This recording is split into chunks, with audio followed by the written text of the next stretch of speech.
तो रोज की तरह अनलिखनी ब्लॉग में सबका हार्दिक स्वागत है। सबके मंगल बख्श की कामना के साथ बड़ों को मेरा नमस्कार, छोटों को मेरा आशीर्वाद। मैं ठीक हूँ, आशा करता हूँ कि आप ठीक होंगे। रामचरितमानस की किष्किंधा कांड का प्रसंग जारी है। कल के प्रसंग में दोस्तों भगवान रामचंद्र जी ने धर्म की रक्षा करने के लिए अधर्म को हमेशा इस संसार से समाप्त करने के लिए और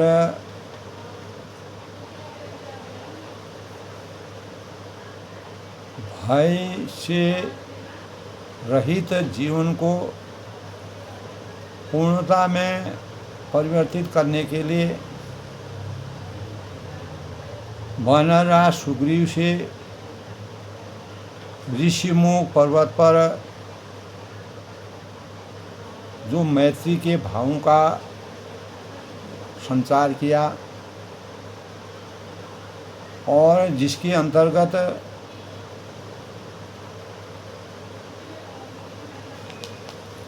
बाली के द्वारा किए गए अपने भाई के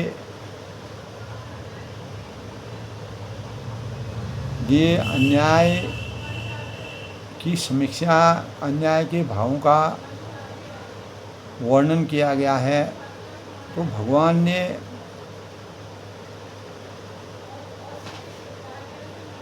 यानी अन्याय और कुरीति को बचाने के लिए सुग्रीव का साथ देकर के उसे मित्रता यानी वानरराज सुग्रीव से मित्रता की।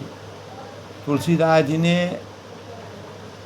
रामचरितमानस के किष्किंधा कांड में जब भगवान राम वन में विचरण कर रहे थे, ऋषिमुख पर्वत पर जब उनका पंपा सरोवर से आगे ऋषिमुख पर्वत पर वह पहुँचे तो हनुमान जी ने उनसे भेंट की और हनुमान जी उनको अपनी पीठ पर बैठा करके वानरराज सुग्रीव के पास ले गए, क्योंकि भगवान राम माता सीता के विरह में यद्यपि व्याकुल थे। रावण द्वारा सीता जी की परछाया को जब रावण हर ले गया था तो भगवान रामचंद्र जी एक नरलीला की, उसी नरलीला के परिणाम से उनको रावण का वध करना था, क्योंकि रावण ने अपने समस्त ऋषि मुनियों को, दीनहीन लोगों को और लंका में निवास करने वाले प्रजाजनों को बहुत ही दुख पहुंचाया था। उसका अहंकार की सीमा अहंकार अत्यंत बढ़ गया था, जो सीमा से भी बाहर हो गया था। तब भगवान रामचंद्र को त्रेता युग में अवतीर्ण होना पड़ा। उसी के परिणाम स्वरूप भगवान रामचंद्र ने अनेकों राक्षसों का अंत करके उनको मोक्ष की प्राप्ति की, क्योंकि इस सृष्टि को बचाए रखने के लिए, इस सृष्टि के सृजन के लिए अन्याय, अधर्म, अत्याचार, कुरीतियाँ और जो पापी लोग हैं उनको जड़ से समाप्त करने के भावों का संचार किया। यद्यपि बाली और सुग्रीव दोनों आपस में भाई थे, लेकिन बाली ने सुग्रीव को कम बलवान होने के परिणाम स्वरूप अपनी मूर्खता के कारण और विवेक की कमी के कारण उसकी स्त्री को पा करके और उसके राज सिंहासन को लूट लिया। तब सुग्रीव जो है बाली के डर से ऋषियों पर्वत की कंदराओं में अपनी सेना सहित रहने लगा। तब भगवान रामचंद्र जी 14 वर्ष के वनवास के दौरान जहाँ जहाँ वह जाते हैं, दीन दुखियों का किस प्रकार से वह उद्धार करते हैं। केवट हैं, सबरी हैं, अनेकों राक्षस हैं, खर दूषण तीसरा शूर्पणखा तक का उद्धार करते हैं। तो नरलीला करने का उनका सबसे बड़ा उद्देश्य था कि किसी न किसी कारण से रावण का वध किया जाए, क्योंकि रावण 10 शीश और 20 भुजाओं वाला था। उसी ने सीता जी को हरने का उसका कारण लक्ष्य यही था कि भगवान राम से बैर। वैसे भगवान रामचंद्र जी रावण का वध कभी नहीं करते, लेकिन जब रावण के द्वारा किए गए बैर की सीमा का उल्लंघन हो गया तो भगवान रामचंद्र ने संकल्पित होकर के रावण का वध करने के भावों का संचार किया। तो ऋषिमुख पर्वत पर जब बाली और सुग्रीव एक दूसरे से दुश्मनी करने लगे तो भगवान रामचंद्र ने सुग्रीव का पक्ष इसलिए लिया क्योंकि सुग्रीव सही रास्ते पर चल रहा था। यद्यपि बाली का वध उन्होंने इसलिए किया कि दोनों में एक का वध करने पर आगे की रचना चलेगी, और उन्होंने बाली को मोक्ष की प्राप्ति कर दी और बाली के पुत्र अंगद को युवराज बनाया और वानरराज सुग्रीव को का राज्याभिषेक किया। तो इस प्रकार भगवान रामचंद्र ने तब तारा बाली की पत्नी तारा को समझाया बुझाया और उन्होंने इस संसार मानव जीवन का क्या रहस्य है उसकी सीख दी। तब लक्ष्मण जी ने तुरंत ही सब नगर निवासियों को बुलाकर और ब्राह्मणों और समाज के सभी लोगों को बुलाकर उनके सामने सुग्रीव को राज्य और अंगद को युवराज बनाने भगवान राम जी की अपेक्षाओं के अनुसार वह कार्य किया। तो इस समीक्षा करते हैं कि बाली ने कहा कि हे भगवान राम, सुनिए स्वामी, आपने मेरी जो चतुराई यानी आपके ऊपर मेरी चतुराई नहीं चल सकती। बाली ने अनेक प्रकार से चतुराई की और उन्हें कहा कि हे प्रभु, यानी अंत काल में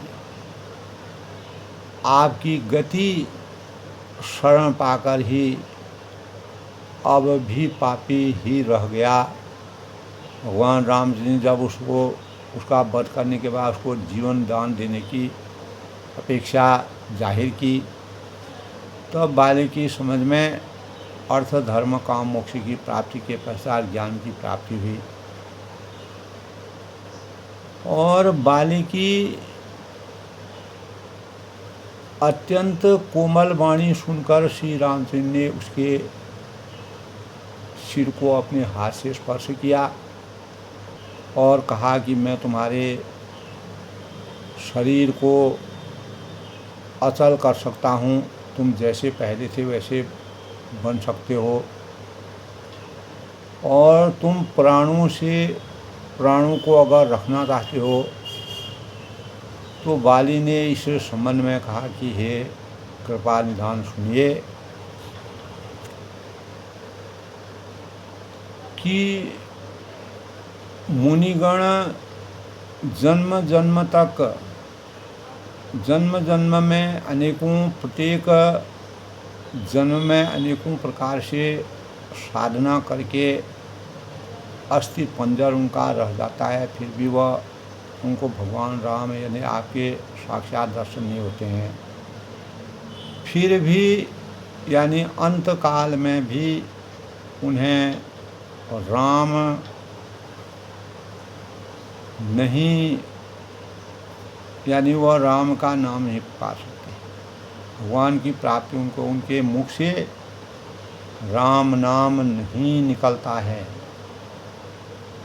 अंतकाल जब उनका आता है तो जीवन भर तपस्या करने के बाद भी जब उनका अंतकाल आता है, अंतिम सांस आती है, उसमें भी उनके नाम, उनके मुँह से भगवान का नाम नहीं आता है। तो जिनके नाम के बल से शंकर जी काशी में सबको समान रूप से अविनाशी यानी मुक्ति प्रदान करते हैं, अगर मैं साक्षात रूप में उनके दर्शन कराऊं, वह श्री राम जी स्वयं मेरे नेत्रों के आगे अगर खड़े हैं, हे प्रभु, ऐसा संयोग जीवन में दोबारा कभी नहीं हो सकता। तो श्रुतियाँ नीति नीति कहकर निरंतर जिनका गुणगान करती रहती है तथा प्राण और मन को जीतकर एवं इंद्रियों को विषयों के रस को सर्वथा निरस बनाकर मुनिगण ध्यान में जिनकी कभी क्वचित भी झलक नहीं पाते हैं, वही प्रभु आप साक्षात मेरे सामने प्रकट हैं, दिव्यमान हैं। आपने मुझे अत्यंत अभिमानवश जानकर यह कहा कि तुम शरीर रख लो, परंतु ऐसा मूर्ख कौन होगा जो हठपूर्वक कल्प वृक्ष को काटकर बबूल का वृक्ष लगाना चाहिए। अर्थात भगवान के साक्षात दर्शन मुझे प्राप्त हो गए और फिर मैं जीवन दान मांगता हूँ, तो यह मेरे बबूल के पेड़ के समान है, जिसका कोई रहस्य अस्तित्व नहीं है। मुझे कल्प वृक्ष ही चाहिए। इसीलिए अर्थात पूर्णतया बना देने वाले आपको छोड़कर आपसे इस नश्वर शरीर की रक्षा कौन चाहे। तो तब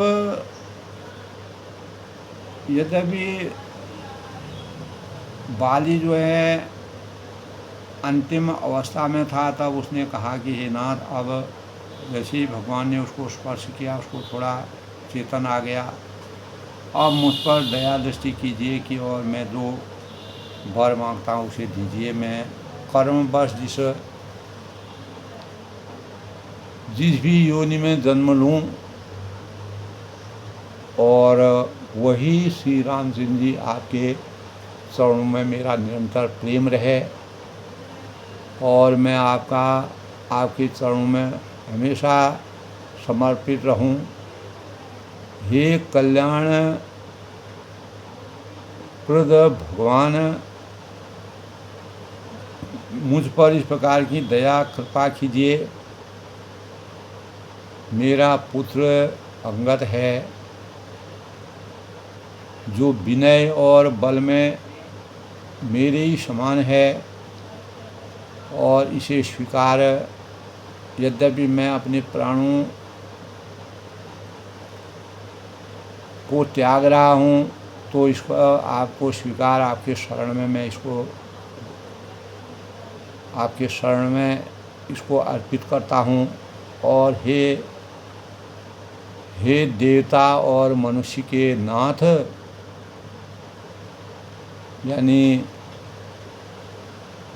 बाँह पकड़कर इसे अपना दास बनाइए, अपना सेवक बनाइए। इसी में मैं, यही मेरा वरदान है, यही मुझे आपका सबसे बड़ा, आपकी भक्ति का श्रेय मुझे मिलता है। तो श्री रामचंद्र जी के चरणों में दृढ़ प्रीति करते बाली ने शरीर को वैसे ही त्याग दिया जैसे कि हाथी अपने गले से फूल की माला गिर जाती है, लेकिन हाथी को पता ही नहीं। तो भगवान श्री रामचंद्र ने बाली के अपने परम धाम भेज दिया। यानी उसका उद्धार हो गया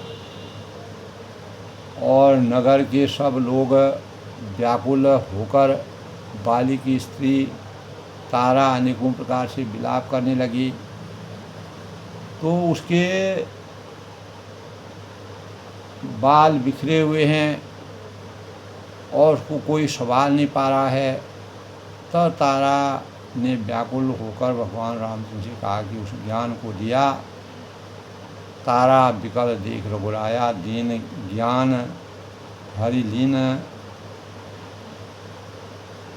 माया सिद्धि जल पावक गगन समीरा। यह शरीर जो है, भगवान राम ने तारा से कहा कि पृथ्वी है, जल है, अग्नि है, आकाश है और वायु है। इनसे यह 5 तत्वों के संयोग से यह शरीर बना हुआ है। आज यह शरीर है, कल नहीं है। इसके प्रति हमें माया मोह किस बात की है?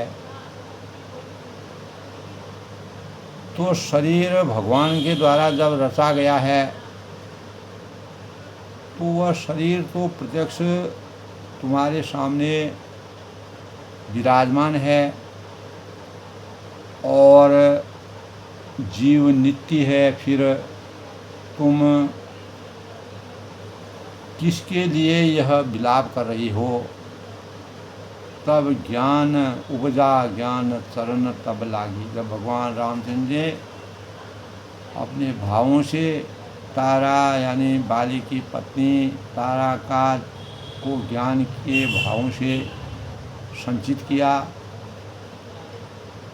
और अपने परम भक्ति का उसको वरदान दिया, तब भगवान शिव पार्वती से कहते हैं, शिव जी कहते हैं कि उमा दार जोशिन की नाई सबहि नचावत राम गोसाई। तब सुग्रीव ही आयुषु दीना मृतक कर्म विधिवत सब दी। तब भगवान शिव पार्वती से कहते हैं कि हे पार्वती, स्वामी श्री रामचंद्र जी सबको कठपुतली के समान नचाते हैं, अनेक प्रकार की लीलाएं करते हैं। उनकी लीलाएं अनंत हैं और कोई उनका भेद नहीं जान सकता है। तदंतर श्री रामचंद्र ने सुग्रीव को आज्ञा दी और सुग्रीव को विधिवत बाली का अंतिम संस्कार करने के भावों को समझाया। मोक्ष की प्राप्ति उसको हो गई, भौतिक शरीर का अंतिम संस्कार किया। तो तब श्री रामचंद्र ने छोटे भाई लक्ष्मण को समझाकर कहा कि तुम जाकर सुग्रीव को राज्य पद देकर दो और श्री रघुनाथ जी की प्रेरणा आज्ञा से सब लोग श्री रघुनाथ की चरणों में नमन करके स्वीकार करके नमन कर वह अपने लक्ष्मण जो है गए। तब लक्ष्मण जी ने तुरंत ही सब नगरवासियों को और ब्राह्मणों को के समाज को बुला लिया। भगवान राम जी की आज्ञा अनुसार उनके सामने सुग्रीव को राज्य दिलाया और अंगद को उसका युवराज बनाया। उमा राम समहित तब माही, गुरु पितु मातु बंधु को बुनाही। सुर नर मुनि सबके यह रीति, सुर नर मुनि सबके यह रीति, स्वार्थ लागे करहीं सब प्रीति। सुर नर मुनि सबके यह रीति, स्वार्थ लागे करहीं सब प्रीति। तब भगवान शिव पार्वती से कहते हैं कि हे उमा, हे पार्वती, जगत में श्री रामचंद्र के समान हित करने वाला गुरु पितु मातु बंधु सखा और प्रभु कोई नहीं, स्वामी कोई नहीं।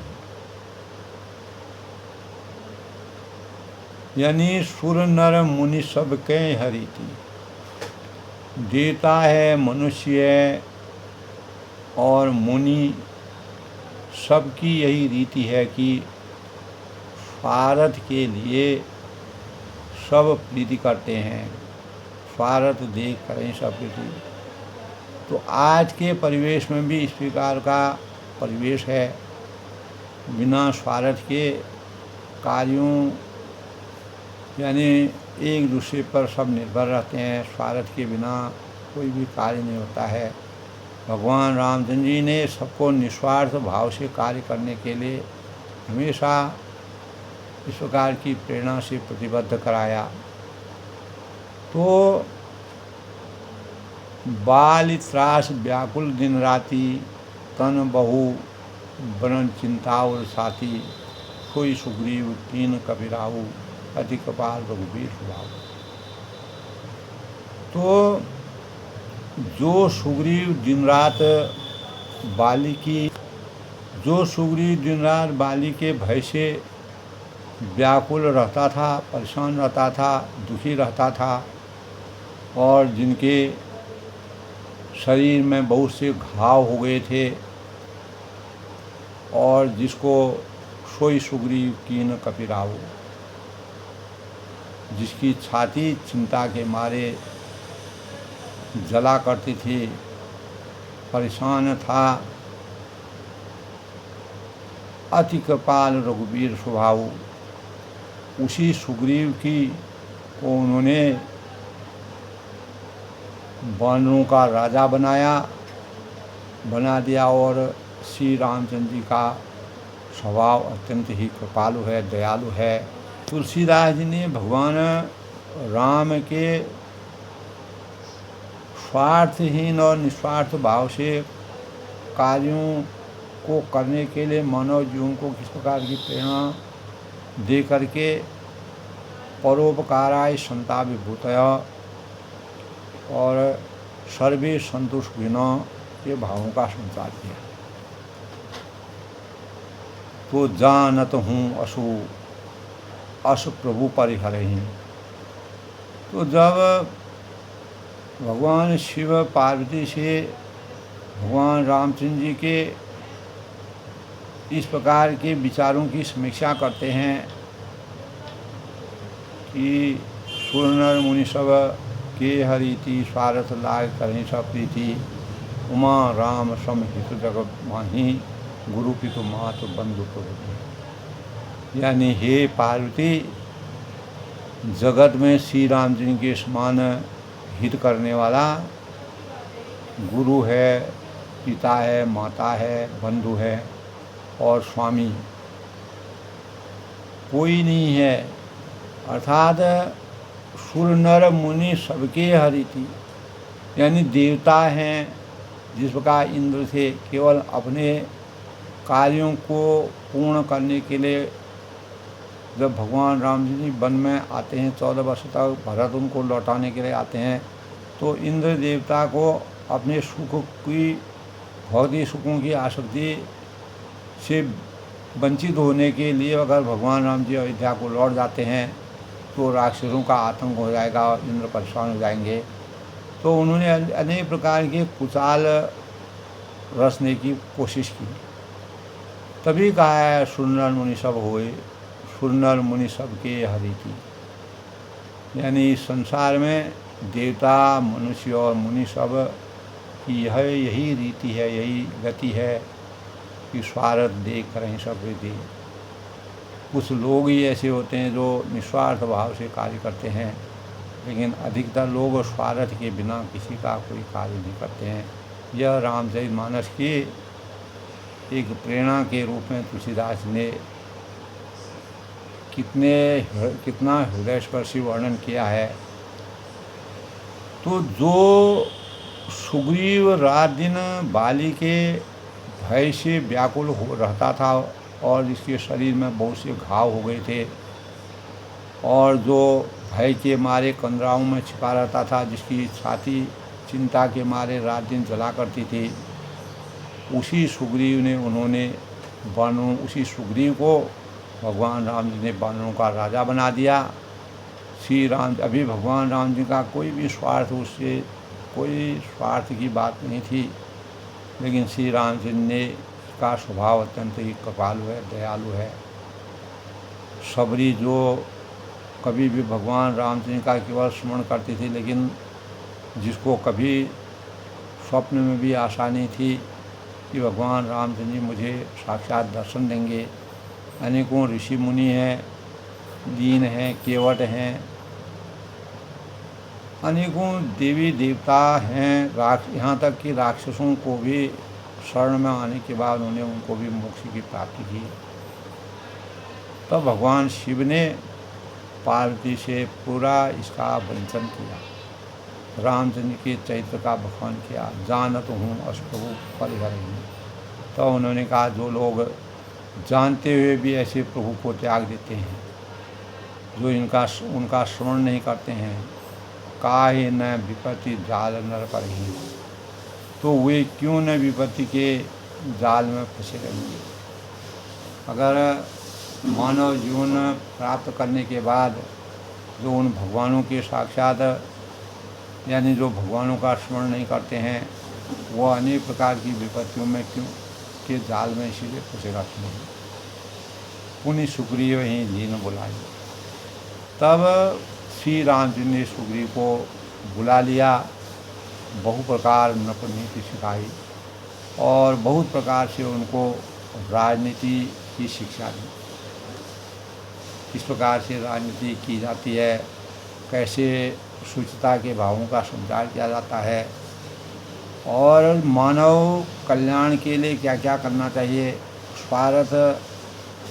स्वार्थ और निस्वार्थ के बीच में क्या अंतर होता है, सब नीतिगत बातों से भगवान रामचंद्र ने सुग्रीव को पूर्ण रूप से संचित किया। कहा, प्रभु सुन सुग्रीव हरिषा। तो फिर प्रभु ने कहा कि हे यानी वानर राज सुग्रीव, सुनो, पूर्ण दाव दस्तारी बरिशा, और सुनो, मैं 14 वर्ष तक यानी गांव या बस्ती में नहीं जाऊंगा, अर्थात अयोध्या में नहीं जाऊंगा, किसी गांव में नहीं रहूंगा, बस्ती में नहीं रहूंगा, मैं एकांत वन में ही रहूंगा, क्योंकि माता पिता के आज्ञा का अनुसरण करना यह हमारी मर्यादा है। रघुकुल रीत सदा चले आई, प्राण जाए पर वचन जाई, गत ग्रीष्म वर्षा ऋतु आई। तब भगवान रामचंद्र ने कहा कि ग्रीष्म ऋतु बीतकर वर्षा ऋतु आ गई है और रही हूँ निकट शैल बर छाई, अतः मैं यहाँ पास ही पर्वत पर टिका रहूँगा। अंगद सहित करऊँ तुम राज। अब तुम जो है अंगद युवराज बन गए हैं और अंगद के साथ रह करके अपना राज करो।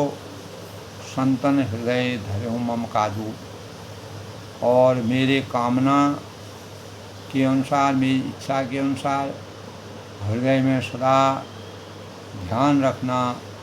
इन विचारों को कभी भी विस्मृत मत करना, भूलना नहीं। और जब सुग्रीव भवन फिर आए, तदंतर जब सुग्रीव घर लौट आए, अपने राजमहल में लौट आए, राम प्रवर्षण गिरि पर छाए, तो तब भगवान रामचंद्र जी प्रवर्षण पर्वत पर आ टिके। यानी ऋषिमुख पर्वत के बाद भगवान राम जी प्रवर्षण पर्वत पर विराजमान है और सुग्रीव जो है अपने राजमहल में चले गए। प्रथम ही देवन गिरि गुहा राखूं रुचिर बनाई, राम कृपा निधि खसु दिनों वास करी आए। तब देवताओं ने पहले से ही उस पर्वत को, प्रवर्षण पर्वत को, एक गुफा को सुंदर बना करके सजा रखा था। प्रथम ही देवन गिरि गुहा राखों रुचिर बनाए, बहुत ही शोभायमान उसको बनाया था। राम कृपा निधि खसु दिनों वास करें आए। और उन्होंने यह सोचा कि भगवान राम सोच रखा था कि कृपा निधान कृपा के खान भगवान श्री रामचंद्र जी कुछ दिनों यहाँ प्रवर्षण पर्वत पर जाकर आकर निवास करेंगे। तो सुंदर वन कुसुमित अति शोभा गुंजत मधुर निकर मधुलोभा कंद मूल फल पत्र सुहाए भये बहुत जपते प्रभु आए। तो सुंदर वन जो है फूला हुआ, चारों तरफ पुष्पों की बरसात, अत्यंत ही सुशोभित है और मधु के लोभ से भौरों का समूह गुंजायमान कर रहा है। और जब से भगवान रामचंद्र जी वहाँ पधारे हुए हैं तब से वन में सुंदर कंद मूल फल और पत्तों की बहुतायत हो गई है। भगवान अवध वहाँ जहाँ राम निवास हो, भगवान का निवास जहाँ बनता है वो अवध के समान हो जाता है। उसी प्रकार का परिवेश वहाँ हो गया। देख मनोहर शैल अनुपा। तब मनोहर और अनूप पर्वत को देखकर अनुपम अनोखे सुंदर शोभा से रत शोभा से युक्त अनुपम पर्वत को जब भगवान रामचंद्र ने देखा, देवताओं ने के सम्राट श्री रामचंद्र ने के छोटे भाई लक्ष्मण भाई सहित वहाँ रहने लगे। तो मधुकर खग मृगुतंधर देवा देवता सिद्ध और मुनि भौरे पक्षियाँ और पशुओं के शरीर धारण करके प्रभु की सेवा करने लगे। सद्भाव से सब लोग भगवान राम में राममय हो गए। मंगल रूप भयों बन तपते। जब से भगवान रामचंद्र जी प्रवर्षण पर्वत पर विराजमान हुए तब से उनके रमापति भगवान श्री रामचंद्र जी के वहाँ विराजमान होने के पश्चात वहाँ जो है वन मंगल स्वरूप हो गया। अपार मंगल के भावों का सृजन हो गया और सुंदर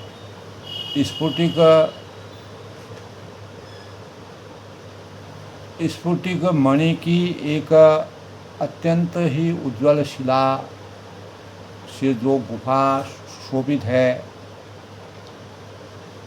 उस पर दोनों भाई सुखपूर्वक विराजमान है। तो तुलसीदास जी ने भगवान के स्वरूप का जो वर्णन किया है, प्रवर्षण पर्वत पर भगवान रामचंद्र जी विराजमान होते हैं, वहाँ की शोभा अवध के समान हो जाती है। कहत अनुदसन कथा अनेका। तब भगवान राम जी प्रवर्षण पर्वत पर विराजमान होकर के स्फुटिक की शिला में दोनों भगवान राम और लक्ष्मण विराजमान हैं। तब वहाँ पर प्रवास के दौरान भगवान राम जी लक्ष्मण को अनेक प्रकार की कथाओं का अनुसरण करवाया। भगत विगत नवनीत विवेका। और श्री राम जी ने छोटे भाई लक्ष्मण जी को भक्ति वैराग्य राजनीति और ज्ञान की अनेकों प्रकार की कथाओं की प्रेरणा से अभिसिंचित किया। वर्षा काल मेघ न बसाए। तब भगवान राम जी ने कहा कि हे भाई सुनो, वर्षा काल में आकाश में बहुत से बादल छाए हुए हैं, गरजत लागत परम सुहाए। और नानान जो बादल हैं वह इस प्रकार से गरजते हुए बहुत ही सुहावने लग रहे हैं, मन को मोहित कर रहे हैं। वर्षा ऋतु का आगमन हो गया है और प्रकृति की आभा जो है पूर्ण रूप से बदलने लग गई है।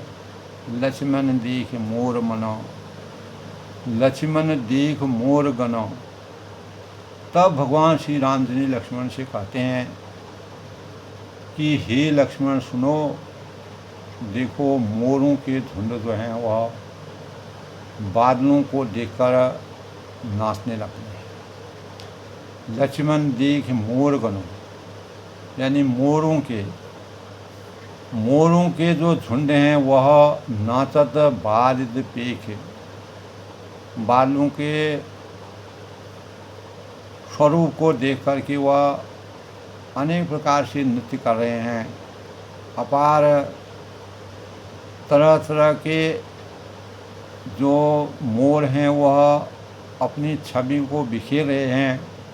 गृही विरति रत हरस दशा, तो विरह का वर्णन भगवान रामचंद्र जी को विरह व्यथा का वर्णन यहाँ पर तुलसीदास ने किया है।